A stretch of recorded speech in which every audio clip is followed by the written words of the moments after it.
Bonjour mes petites étoiles. Ouais, je suis revenue. Oh, vous m'avez manqué, hein. Bon, voilà, maintenant, je vais reprendre mon petit rythme quotidien. C'est vrai que j'ai eu une période où il y avait plein de monde dans la maison, une petite fille, un papa, une maman, et puis une autre amie qui est toujours là, mais bon, c'est quand même un peu plus soft. Mais j'ai adoré, hein, je ne suis pas en train de dire le contraire, j'ai adoré avoir toutes ces personnes dans ma maison. Ça a été qu'un échange d'énergie positive et c'était vraiment top. Donc voilà, j'ai repris un petit peu mon pouvoir, mon appartement surtout. Et là, ce matin, je me suis dit, non, je ne peux pas ne pas faire de tirage aujourd'hui, c'est pas possible, ça fait déjà plusieurs jours.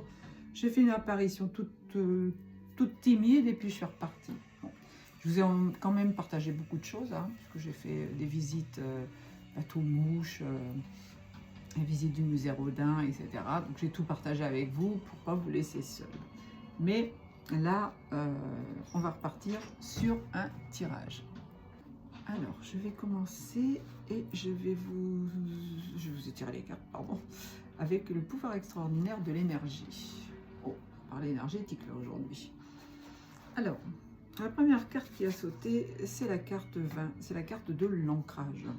Encore une fois, vous voyez, on vous dit de vous enraciner, on vous parle, mettez vos pieds. Ouais, vous pouvez visualiser cette photo, hein, vous pouvez la prendre en capture d'écran et puis la mettre sous vos yeux.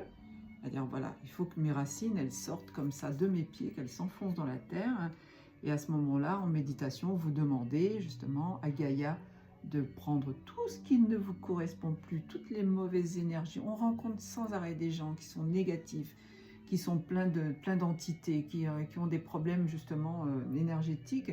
Et là, on te dit, toi, mets tes pieds dans la terre justement pour envoyer ça vers le sol.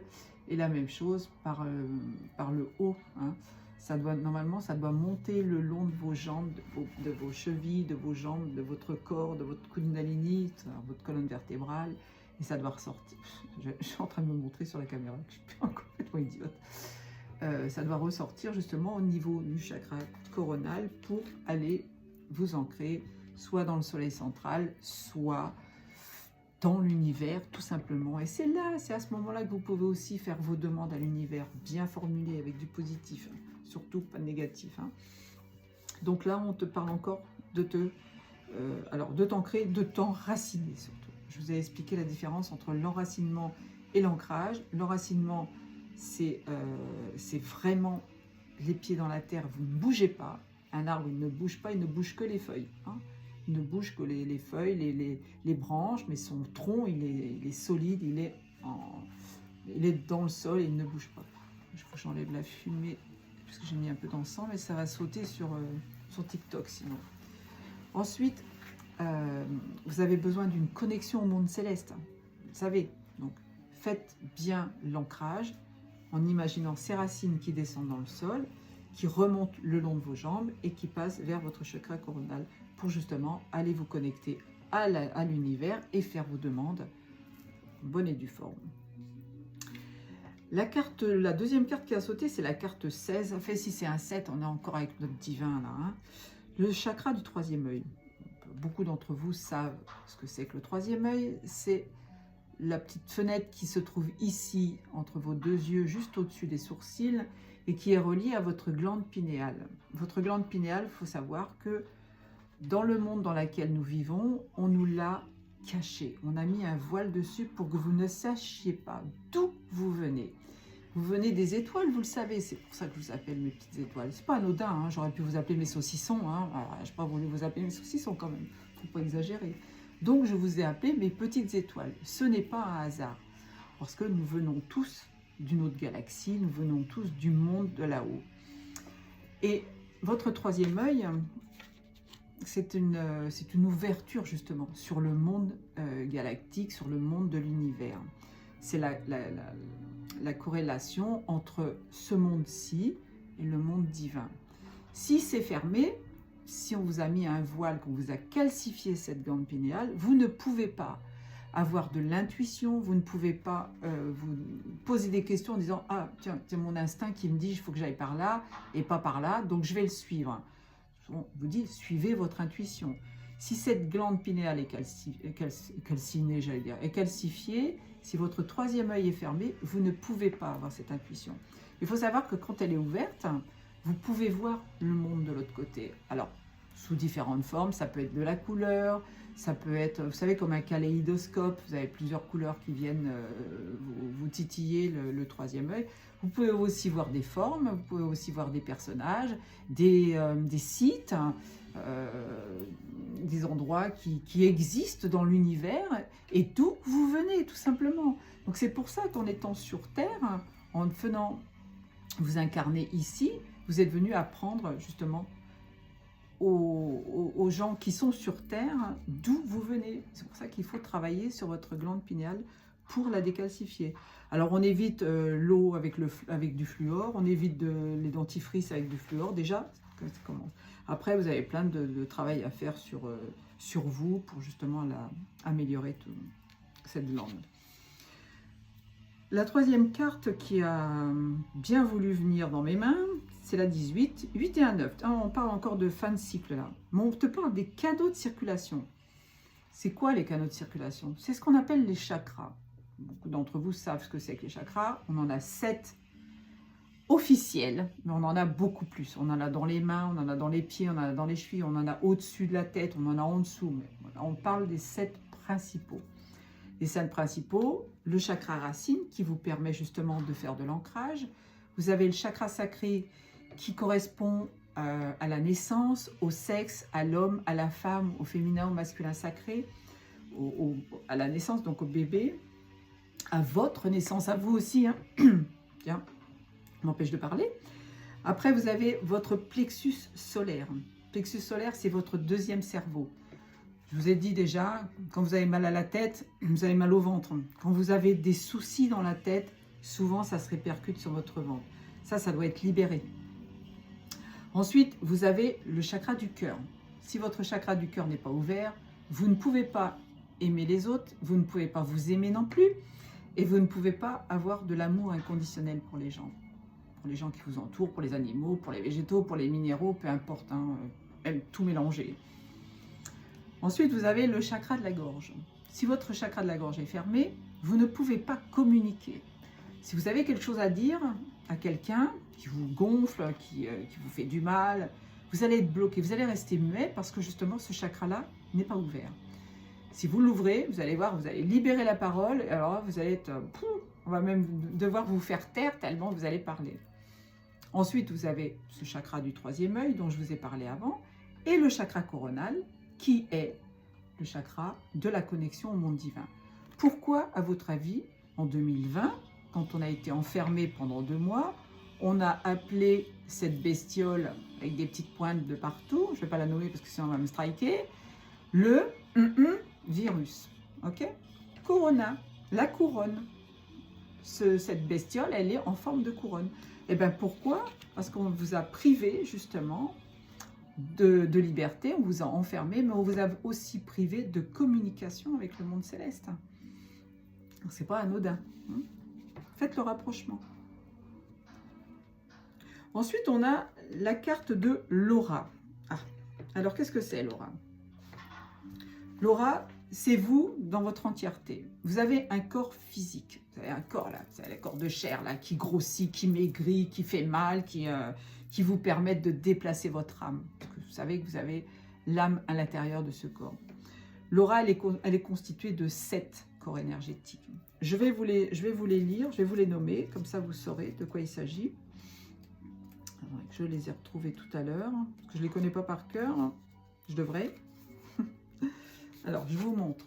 Voilà, ça forme une bulle comme ça autour de vous. Donc, vous avez le corps physique au milieu et vous avez 7 couches de 7 corps. Le corps physique, donc, le corps énergétique, le corps astral, ils ont toute une fonction particulière. Le corps mental, le causal, le corps bouddhique et le corps divin. Quand vos 7 corps ne sont pas en harmonie, comme à l'intérieur, vous devez avoir les chakras ouverts, donc soins énergétiques avec un thérapeute, travailler sur vous, sur votre ancrage, sur votre connexion, tout ça, ça finit par s'ouvrir. Si vous avez besoin d'aide, Il y a des gens qui sont là pour vous aider, des thérapeutes. Quand votre aura n'est pas en harmonie avec tous ces éléments, qu'est-ce qui se passe? Si vous êtes malade, par exemple, je vais reprendre les choses au début. Si vous êtes malade, si vous êtes fatigué, si vous êtes en colère, si vous n'êtes pas bien dans votre peau, si vous avez des gros soucis de tout ordre, cette énergie qui est autour de vous, ces 7 corps énergétiques, il va y avoir des fissures qui vont se créer, hein, ce qu'on appelle des brèches énergétiques. Hein. Ça doit être complètement fermé. Vous devez être dans une bulle de protection, parce que c'est une bulle de protection pour votre corps physique. Si vous êtes dans cet état que je viens d'énumérer, les entités qui, elles, sont dans le bas astral, entre deux mondes, c'est-à-dire que quand une personne décède, elle quitte son enveloppe, l'âme quitte son enveloppe, donc on fait l'enterrement, on met le corps dans un cercueil, puis on l'enterre ou on le brûle, peu importe, mais votre âme, elle résiste. Elle va vivre encore une fois une autre incarnation. Donc elle monte dans le monde céleste. Elle passe ce qu'on appelle de l'autre côté du voile. Il y a des entités qui refusent ça. Il y a des entités qui refusent parce que soit elles sont mortes d'un accident brutal, elles n'ont pas compris. Si vous mourrez d'un accident brutal, c'est que c'est vous qui l'avez décidé, puisque vous vous incarnez en disant, voilà, je choisis l'heure de ma naissance, je choisis la famille dans laquelle je descends, je choisis les gens que je vais rencontrer tout au long de ma vie, et je choisis l'heure de ma mort et la façon dont je vais mourir. Alors c'est sûr qu'il y a des morts qui sont brutales, mais vous aviez quelque chose à travailler, vous avez décidé d'être vraiment dans l'action là en vous incarnant, en disant bon, je vais y aller un grand coup, comme ça peut-être que je n'aurai pas besoin de revenir.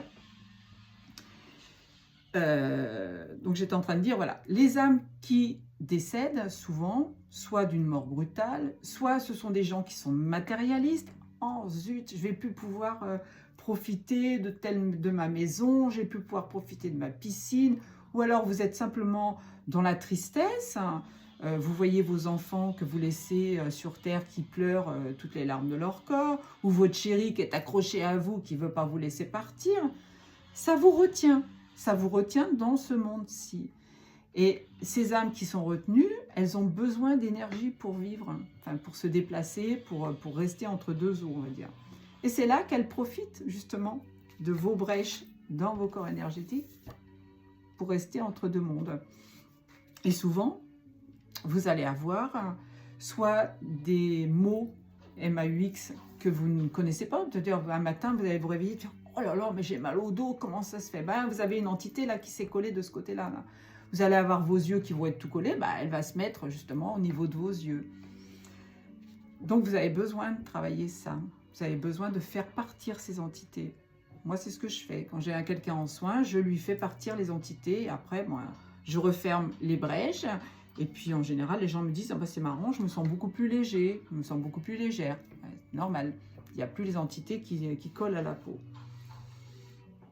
Donc, prenez soin de votre aura, c'est important. Et donc, voilà, il y a des gens qui peuvent vous aider pour justement améliorer ça. Alors, la cinquième carte, qui est sortie, c'est la carte du pendule. On est dans l'ésotérisme à fond, là. Hein. La carte du pendule, peut-être que vous avez besoin, justement, de faire un soin avec un thérapeute qui va utiliser le pendule. Alors, c'est rigolo parce que moi, je fais faire de l'ancrage. Moi, je peux vous ouvrir le troisième œil. Moi, je régénère tous vos chakras. Je peux vous faire partir les entités et j'utilise le pendule quand je fais un soin. Le pendule m'indique s'il y a encore des entités dans le corps, s'il y a une douleur qui persiste, s'il y a un traumatisme quelque part, donc j'utilise ce pendule. Alors peut-être que vous avez besoin d'aller voir un thérapeute qui utilise le pendule. Mais ça peut être aussi vous pouvez vous acheter un pendule et puis apprendre à l'utiliser pour voir justement si vous avez des blessures, si vous avez des choses à travailler. Alors, la dernière carte, c'est la 17. Tiens, il est 16 minutes 17 et je prends la carte 17. Pour vous, ça? J'ai une petite admiratrice là, qui est dans mon canapé et qui écoute ce que je dis. Alors, la 17, c'est le chakra couronne. La connexion au divin. Là, on te dit encore une fois, tu dois t'enraciner et te connecter au divin. Vous voyez, c'est la première et la dernière carte. C'est fou, hein? Alors là, faites le travail. Connectez-vous au divin. Le divin, il doit être présent tous les jours dans votre vie. Vous devez être dans la, comment on appelle ça, dans la reconnexion au divin. C'est important. On nous a tellement fait croire de choses qui sont mauvaises pour justement vous amener à vous détourner de ce divin. Il n'y en a qu'un, il est unique. Alors je ne parle pas de religion encore une fois, je parle de spiritualité. Hein. Je ne suis pas, moi je suis née catholique, j'étais à l'église jusqu'à l'âge de 16 ans, je me suis détournée de tout ça, très bien. Vous pouvez très bien aller à la messe tous les dimanches, vous pouvez très bien aller à la mosquée ou à la synagogue, c'est votre vie, ça vous regarde. Je ne suis pas en train de vous dire de ne pas le faire, mais en même, être en reliance avec le divin, c'est hyper important. Surtout pour ce qui va se passer après. Alors, la dos de Dex, c'est les liens karmiques. Oh, qu'est-ce que c'est que cette petite chose-là? Un lien karmique, c'est quoi? C'est un lien que vous avez créé avant de vous incarner. En disant, il y a deux âmes qui s'incarnent en même temps ou qui s'incarnent l'une après l'autre, peu importe. On fait un pacte avec cette âme en disant, on va se retrouver dans cette vie-là et on va travailler quelque chose. Alors, vous allez rencontrer plusieurs âmes, plusieurs liens karmiques, ce qu'on appelle aussi des âmes sœurs. Alors, je vois souvent des gens qui disent « Oh, je cherche mon âme sœur. » 16-16. Tu n'as pas à chercher ton âme sœur. Tu en as plusieurs. Il n'y en a pas qu'une. Parce que les gens s'imaginent que quand ils ont trouvé leur âme sœur, ça y est, tout va être beau, tout va être magnifique. Non, non. Ton âme sœur, elle est venue pour te faire travailler des choses. Elle n'est pas venue pour embellir ta vie au quotidien. Sur un certain plan, oui. Mais en même temps, il va y avoir des blessures à travailler. Et si tu rencontres plusieurs personnes avec qui tu chemines, avec qui tu restes 1 an, 2 ans, 10 ans, 25 ans, 30 ans, toute ta vie même, quelquefois, tu peux très bien rester avec un lien karmique toute ta vie. Mais si ça se termine, si tu dois rencontrer quelqu'un d'autre, c'est justement parce que tu as signé avant de venir. Alors, j'ai un lien karmique qui n'arrête pas de m'envoyer des messages depuis ce matin, c'est rigolo. Alors que je lui réponds. Il commence à s'inquiéter. Je vais lire quand même la petite chose qui correspond au lien karmique. Un lien karmique est une attache énergétique qui se crée entre deux personnes dans une vie antérieure. Donc peut-être que tu as déjà vécu des choses avec cette personne. Les liens karmiques sont donc la somme de toutes les attaches que l'on a développées au cours de nos vies antérieures. Ils peuvent avoir une incidence dans notre incarnation actuelle et s'activer en fonction de nos rencontres, ou plutôt retrouvailles karmiques. Quand vous rencontrez quelqu'un qui est une âme sœur, c'est une retrouvaille. Vous avez donné rendez-vous à cette personne. Il n'y a pas de hasard. La personne que tu rencontres, même si c'est 5 minutes, une personne qui va t'apporter quelque chose pendant 5 minutes, c'est quand même un lien karmique. Il se crée généralement dans une situation injuste, dure ou traumatisante. Ah ouais. Si elle revient dans cette vie-là, c'est justement que tu as quelque chose à travailler. Donc, ça peut être effectivement traumatisant. Ça peut être un viol, ça peut être une agression, ça peut être l'abandon, ça peut être le manque. Toutes ces blessures que vous avez à travailler. Le soin qui est recommandé dans ces situations-là, c'est de couper ces liens karmiques qui entravent le cheminement de ton âme. Il faut faire le travail pour justement éliminer toutes ces reliances. Alors, ça peut être un nettoyage à la flamme violette pour transmuter ces liens et élever une énergie lorsque les liens sont intenses et profonds. Pardon. Jeannone, qu'est-ce qui se passe? On te parle de densification de l'aura pour activer l'enveloppe naturelle de protection. Vous voyez, ça va avec cette carte-là. Je vous ai dit, travaillez justement pour éviter que vos corps énergétiques se retrouvent avec des fissures, hein, pour que vous soyez dans une bulle de protection. D'accord? Ok. Qu'est-ce qu'on va nous dire d'autre? J'ai rajouté des petites cartes avec le petit oracle de la mission de vie. Donc, il y a 3 cartes qui ont sauté. On te dit, fais le bilan. C'est l'heure de faire le bilan de ton évolution récente et de te féliciter. Observe quels ont été tes accomplissements, comment tu as dépassé les obstacles de ce qui est encore en cours. Je vous l'ai déjà dit plusieurs fois, ça. Hein. Vous travaillez sur vous, automatiquement, vous allez voir des améliorations. Donc, soyez, même si vous avez traversé des périodes dures, hein, vous avez des périodes très difficiles pour certains, soyez dans le remerciement, justement. Remerciez-vous d'avoir fait le travail. Remerciez les gens qui vous ont aidé dans cette évolution. Tu peux diversifier tes activités. Tu es prête à tenter des choses différentes et à explorer de nouvelles activités, dans le travail ou les loisirs. Sors de tes sentiers battus, tu auras de bonnes surprises. Voilà. Là, on te parle de quitter ta zone de confort. Hein. Ne procrastine pas dans un truc qui ne te convient plus. Change, améliore ta vie. Un déplacement arrive. Il y a du mouvement dans l'air.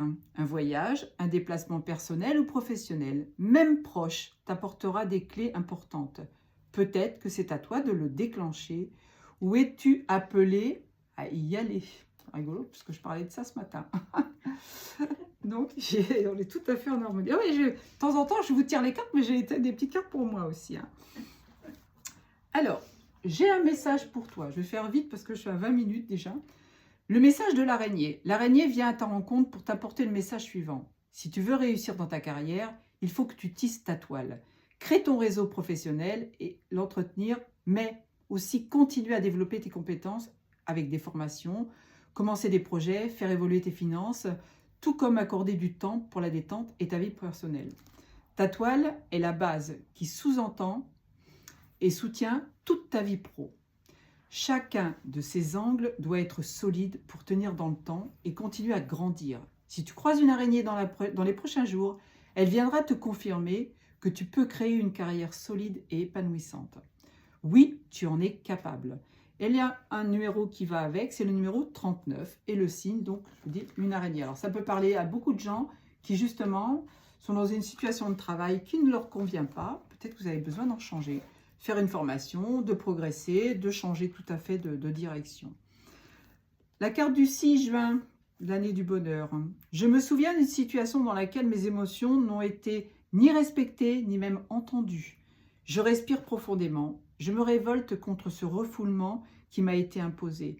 Je laisse libre cours à ma colère. Parce qu'il y a des colères qui sont nécessaires et il y en a d'autres qui sont négatives. Donc si vous avez vraiment quelque chose à vider, ben, allez-y. Évidemment, la colère, c'est pas contre les autres. Hein. C'est contre un polochon, contre un mur. Si vous voulez vous faire mal, c'est votre problème. Mais la colère, vous devez la sortir d'une façon, voilà, sans faire de mal aux autres, évidemment. Puis, je visualise l'enfant que j'étais. Je le prends dans mes bras mentalement et je laisse la vague d'émotions le submerger. Vous avez besoin de reprendre contact avec votre petite fille, votre petit garçon intérieur. C'est ce qu'on est en train de vous dire là. Remontez dans le temps. Posez-vous un petit moment en méditation et visualisez votre enfant intérieur à l'âge où vous étiez petit. Et il y a certainement des colères, il y a certainement des choses qui sont refoulées que vous avez besoin de sortir. Vous faites le travail là-dessus. Je vous ai déjà expliqué plusieurs fois comment faire. Hein. J'écoute et j'accueille ses cris, ses pleurs. Il a mal, j'ai eu mal. Il me le dit et je le comprends. Ouais, vous avez traversé des situations quand vous étiez petit qui sont restés là et qui peuvent vous bloquer dans cet instant présent. Je donne de l'amour, de la sécurité, de la tendresse à cet enfant que j'étais. Beaucoup d'entre nous ont été maltraités. J'enlève la fumée encore une fois. Non, vous allez me faire sauter la vidéo. TikTok, ils n'aiment pas. L'origine de la névrose ne réside pas dans la réalité de ce qui s'est passé, mais dans la nécessité du refoulement des émotions. Voilà, je pense que ça va vous parler à certains. Je vous fais des gros poutous. 23 minutes 23. Et c'est confirmé par les cloches des bonnes sœurs. Je vous embrasse très fort et je vous dis à demain. N'hésitez pas à partager, à vous abonner, à mettre la petite cloche, le petit pouce et à faire des commentaires si ça vous parle.